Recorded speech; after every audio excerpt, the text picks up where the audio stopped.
नमस्कार दोस्तों, मैं हूं रोहन और आप देख रहे हैं कोर ऑफ बुक्स। इस चैनल पर हम किताबों के द्वारा जीवन को बेहतर बनाने की कोशिश करते हैं। आज हम बात करेंगे एक ऐसी किताब के बारे में जो हमें सिखाती है कि किसी भी लक्ष्य को पाने के लिए जरूरी है डिलिजेंस और परसिस्टेंस। किताब का नाम है finish what you start, the art of following through, taking action, executing, self discipline और इसके लेखक है पीटर हॉलिंस। अगर आप भी अपनी आदतें सुधारना चाहते हैं, आत्म प्रेरणा को बढ़ाना चाहते हैं और अपने लक्ष्य को हासिल करने के लिए खुद को और ज्यादा प्रेरित करना चाहते हैं, तो इस वीडियो को पूरा देखें। आइए शुरू करते हैं। और हां, अगर आपको यह वीडियो पसंद आए तो लाइक जरूर करें, चैनल को सब्सक्राइब करें और अपने थॉट्स कमेंट सेक्शन में शेयर करें। अगर आप हमारा सपोर्ट करना चाहते हैं तो आप चैनल की सदस्यता भी ले सकते हैं। किताब का लिंक आप डिस्क्रिप्शन में है। तो चलिए बिना देर किए शुरू करते हैं। Chapter 1, the science and psychology of inaction and stuckness. इस अध्याय की शुरुआत एक बहुत ही जरूरी सवाल से होती है। हम कोई काम शुरू तो कर लेते हैं, लेकिन उसे पूरा क्यों नहीं कर पाते? लेखक पीटर हॉलिंस बताते हैं कि यह समस्या हमारे आलस या क्षमता की कमी नहीं है, बल्कि ये एक मानसिक रुकावट, साइकोलॉजिकल स्टकनेस है। जब कोई काम बहुत बड़ा या डरावना लगने लगता है तो हमारा दिमाग खुद को बचाने के लिए उसे टालना शुरू कर देता है। हम सोचते हैं कि पहले सब कुछ परफेक्ट होना चाहिए, एकदम सही टाइम, सही मूड, सही एनवायरनमेंट। लेकिन सच्चाई यह है कि यह परफेक्ट मोमेंट कभी आता ही नहीं। Stuckness is not a personality trait but it is a signal. यह वाक्य बहुत कुछ कह देता है। जब हम किसी काम को बार बार टालते हैं तो यह हमारी किसी कमजोरी का प्रमाण नहीं होता, बल्कि यह एक संकेत है कि कुछ चीजें हमारे भीतर स्पष्ट नहीं है। कई बार हम काम की शुरुआत इसलिए नहीं कर पाते क्योंकि हमें यह समझ ही नहीं आता कि पहला कदम क्या होना चाहिए। और जब हमें दिशा नहीं मिलती तो हमारा दिमाग नेचुरली उस काम से दूर भागने लगता है। उदाहरण के लिए, मान लीजिए किसी छात्र को एक प्रेजेंटेशन तैयार करनी है। वो जानता है कि यह जरूरी है, लेकिन जैसे ही वो लैपटॉप खोलता है उसे याद आता है कि उसे पहले स्लाइड्स की टेम्पलेट ढूंढनी है, फिर टॉपिक रिसर्च करना है और फिर वो सोचता है कल कर लूंगा, और यही कल कभी नहीं आता। लेखक कहते हैं कि इस मेंटल ब्लॉक को दूर करने का सबसे प्रभावी तरीका है छोटे, साफ, एक्शनेबल स्टेप्स बनाना। जब आप किसी बड़े काम को छोटे हिस्सों में बांट देते हैं और पहला स्टेप बहुत ही आसान बनाते हैं तो आपका दिमाग उसे रेजिस्ट नहीं करता। यह अध्याय हमें यह सिखाता है कि रुक जाना कोई कमजोरी नहीं है, बल्कि ये एक संकेत है कि कहीं ना कहीं दिशा की कमी है। और अगर हम उस दिशा को स्पष्ट कर लें तो एक्शन लेना स्वाभाविक बन जाता है। Chapter 2, why can't I follow through. कभी आपने सोचा है कि हम इतने सारे काम शुरू करते हैं, बाय नए habits, gym plans, reading goals, online courses buy, लेकिन कुछ ही समय में उन्हें छोड़ क्यों देते हैं? इस अध्याय में पीटर हॉलिंस बताते हैं कि फॉलो थ्रू ना कर पाने का असली कारण मोटिवेशन की कमी नहीं है, बल्कि हमारी मानसिक आदतें, अस्थायी इच्छाएं और इमोशनल डिस्ट्रैक्शंस हैं। हम अक्सर किसी काम को इसलिए शुरू करते हैं क्योंकि उस समय हमें एक्साइटमेंट होती है, लेकिन जब वही एक्साइटमेंट कम हो जाती है तब हम उसी काम से बोर या डिस्कनेक्टेड महसूस करने लगते हैं और फिर हम सोचते हैं शायद ये मेरे लिए नहीं है या मैं डिसिप्लिन नहीं हूं। Follow through is not a test of motivation, but it's a test of commitment. लेखक कहते हैं कि अगर आप किसी चीज के लिए सच्चे मन से कमिटेड नहीं है तो शुरुआती मोटिवेशन के खत्म होते ही आप उससे जुड़ाव महसूस नहीं करेंगे।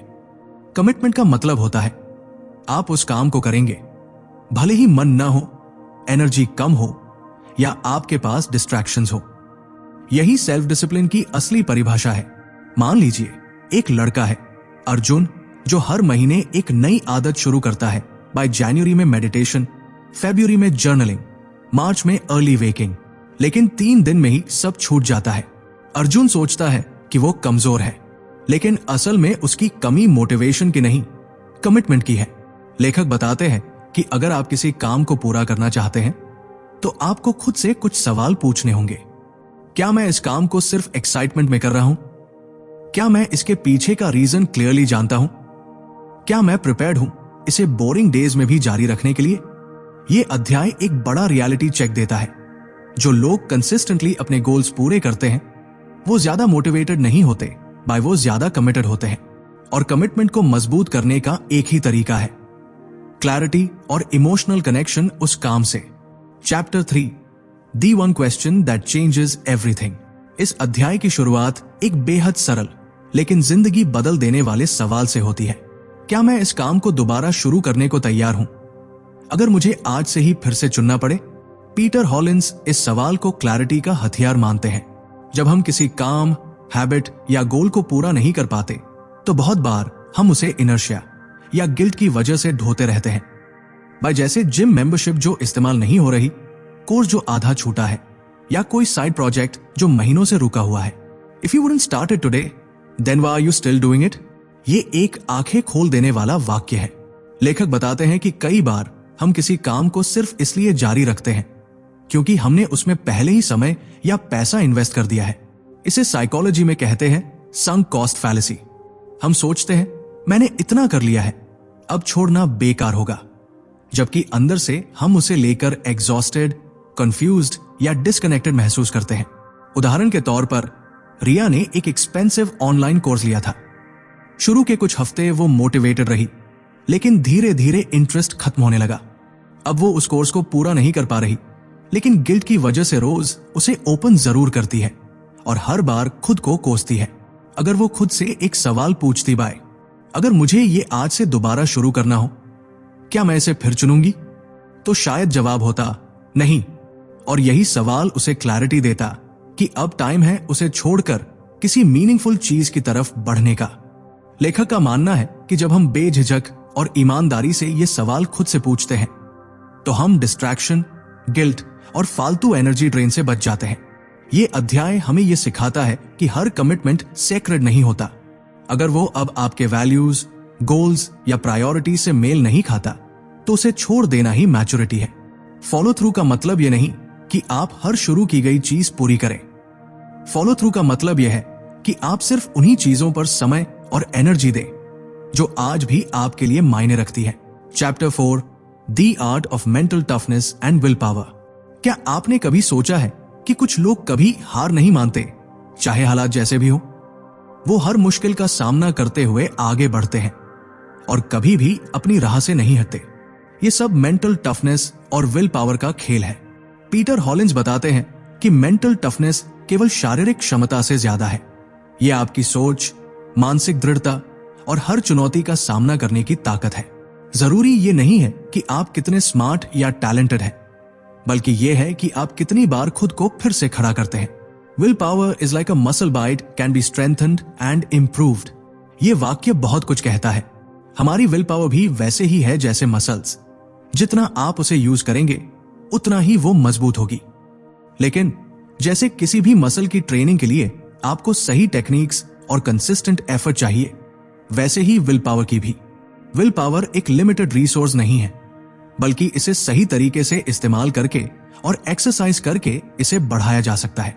यहां लेखक हमें बताते हैं कि मेंटल टफनेस डेवलप करने के लिए हमें सबसे पहले सेल्फ अवेयरनेस चाहिए। जब तक हम खुद को नहीं समझते, हम अपनी वीकनेसेस और स्ट्रेंथ्स को पहचान नहीं सकते। सेल्फ अवेयरनेस का मतलब है ये जानना कि आपके सामने आने वाली हर परेशानी से आपका दिमाग किस तरीके से प्रतिक्रिया करता है। क्या तुरंत स्ट्रेस्ड हो जाते हैं? क्या आप डर से भागने की कोशिश करते हैं? या क्या आप उस मुश्किल से लड़ने के लिए तैयार रहते हैं? उदाहरण के तौर पर एक कॉलेज स्टूडेंट को एग्जाम प्रेपरेशन में दिक्कत हो रही है। हर दिन कुछ ना कुछ डिस्ट्रैक्शन आ रही है, बाय दोस्तों के साथ बाहर जाना, सोशल मीडिया पर वक्त बिताना या नेटफ्लिक्स मैराथन करना।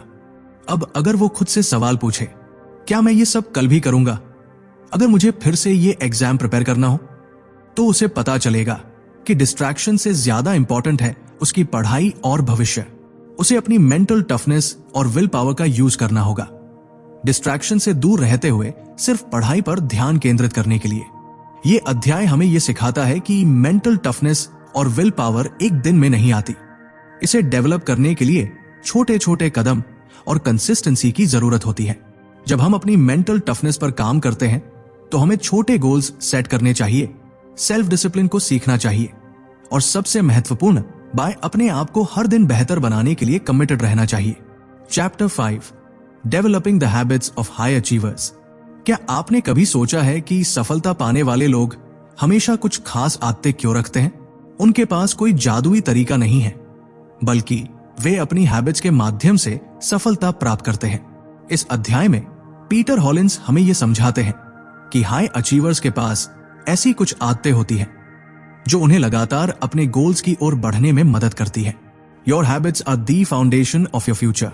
ये वाक्य इस अध्याय की असल ताकत को दर्शाता है। आपकी आदतें ही आपकी भविष्यवाणी करती है।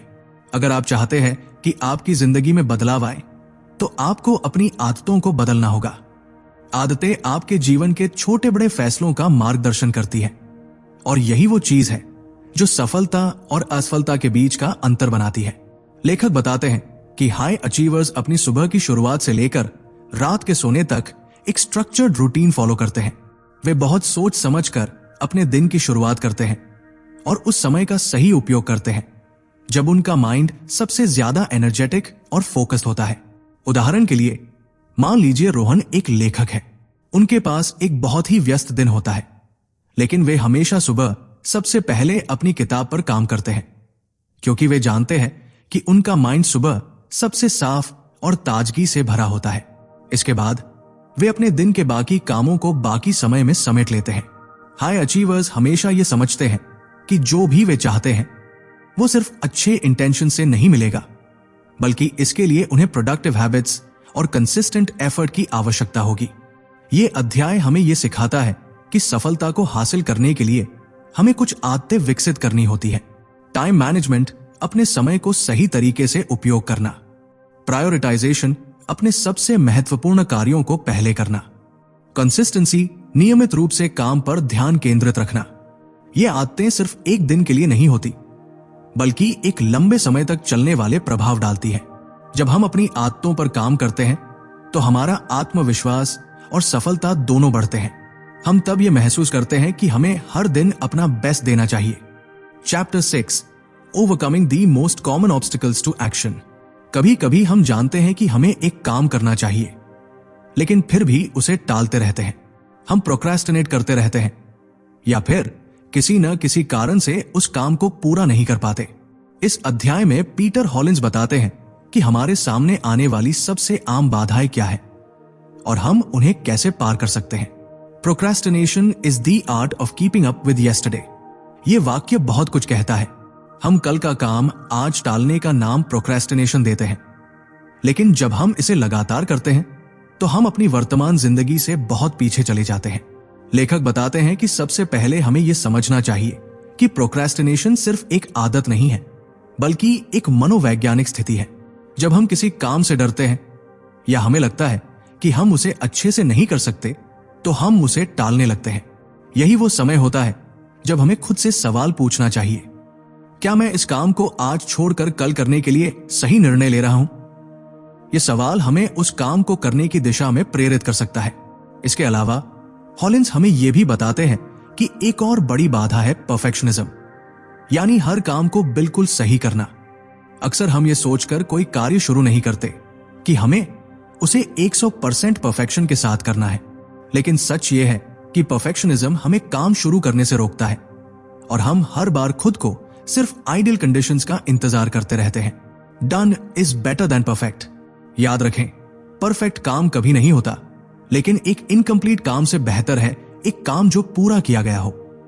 जब आप परफेक्शनिज्म के डर को पीछे छोड़ते हैं और सिर्फ काम को शुरू करते हैं, तो आप धीरे धीरे उस काम में सुधार करते जाते हैं।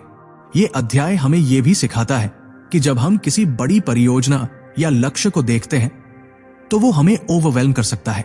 इसके लिए सबसे अच्छा तरीका है डिवाइड एंड कॉन्कर, यानी बड़े कामों को छोटे हिस्सों में बांटकर उन्हें आसानी से पूरा करना। उदाहरण के तौर पर, अगर आप एक बड़ा प्रोजेक्ट शुरू करने जा रहे हैं, तो उसे छोटे छोटे टास्क्स में विभाजित कर लीजिए। इससे काम कम दबाव वाला लगेगा और आप अधिक फोकस्ड रहेंगे। लेखक के अनुसार सबसे बड़ी बाधा फियर ऑफ फेलियर भी होती है। हम डरते हैं कि अगर हम फेल हो गए तो क्या होगा, लेकिन यह डर हमें एक्शन से रोकता है। हमें यह समझना चाहिए कि फेलियर केवल एक कदम है सीखने की ओर। जब भी आप एक्शन लेने से डरते हैं या काम टालते हैं, तो यह जरूरी है कि आप छोटे कदमों से शुरुआत करें। परफेक्शनिज्म और प्रोक्रेस्टिनेशन से बचने के लिए अपने काम को छोटे हिस्सों में बांटें और खुद से ये सवाल पूछें, क्या मैं इसे अभी कर सकता हूं? Chapter 7, creating a sustainable system of follow through.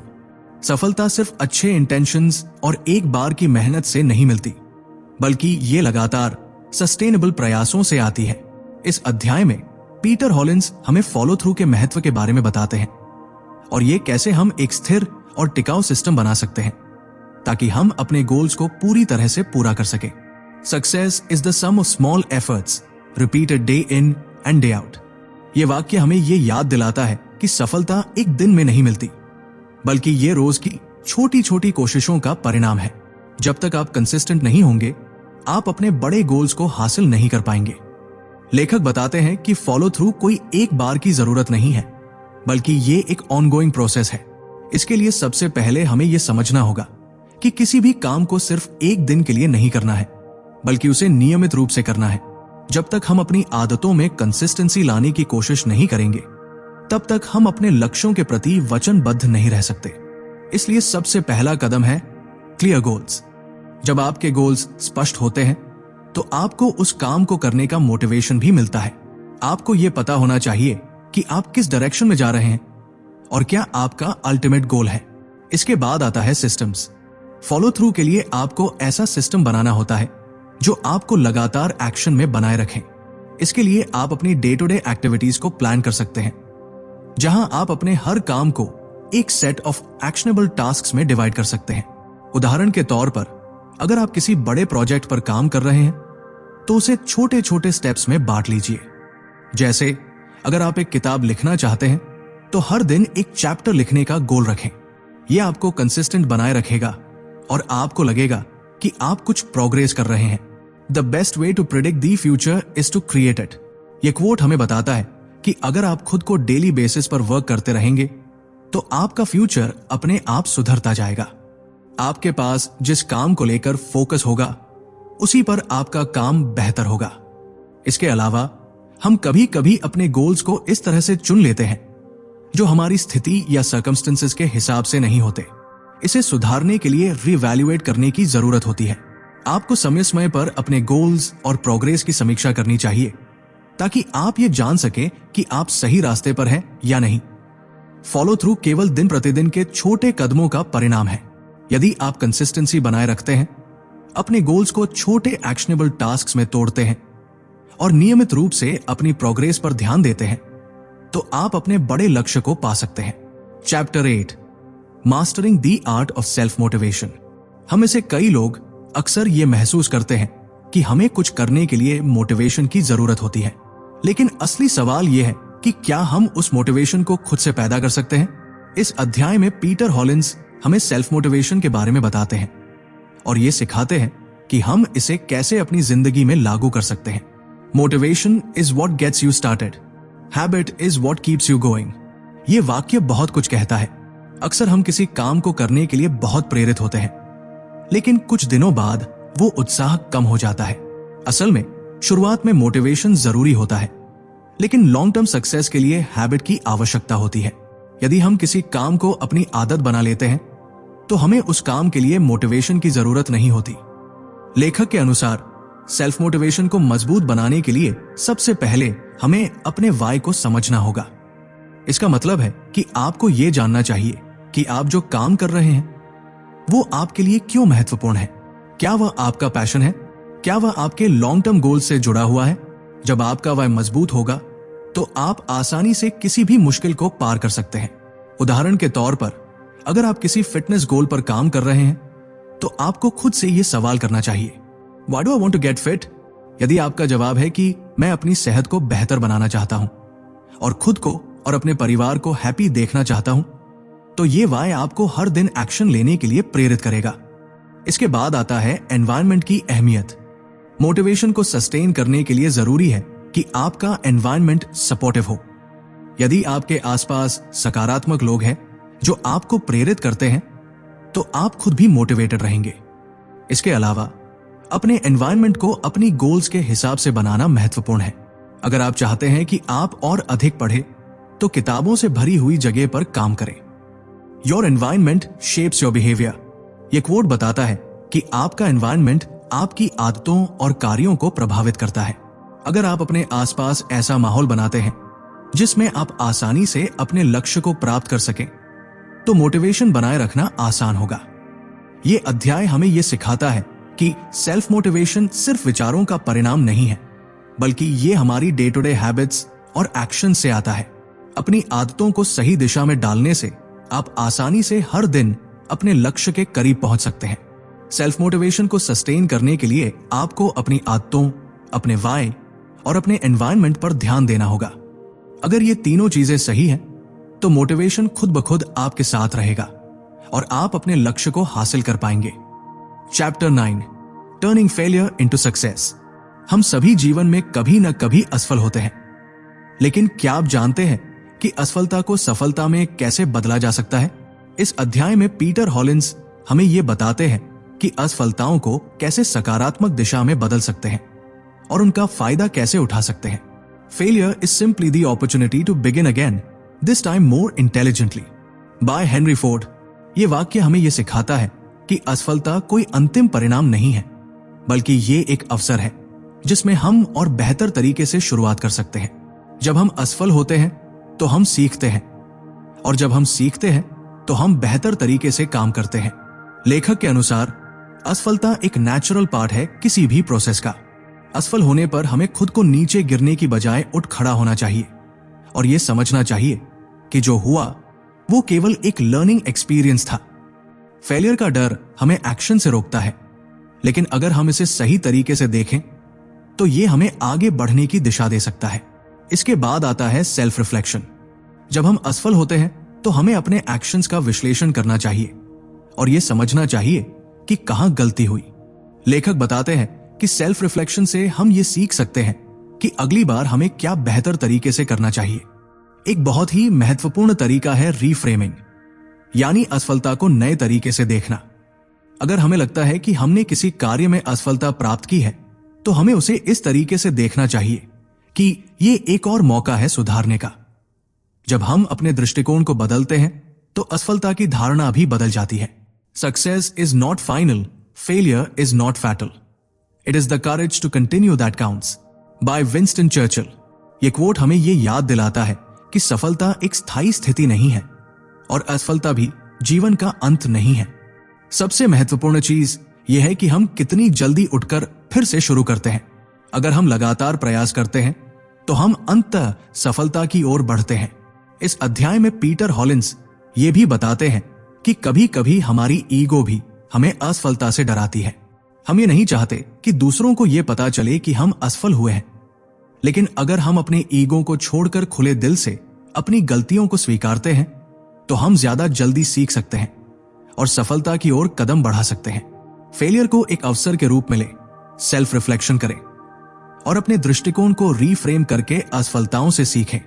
असफलता को आपकी यात्रा का एक हिस्सा माने जो आपको सफलता के और करीब लाता है। Chapter 10, the power of persistence.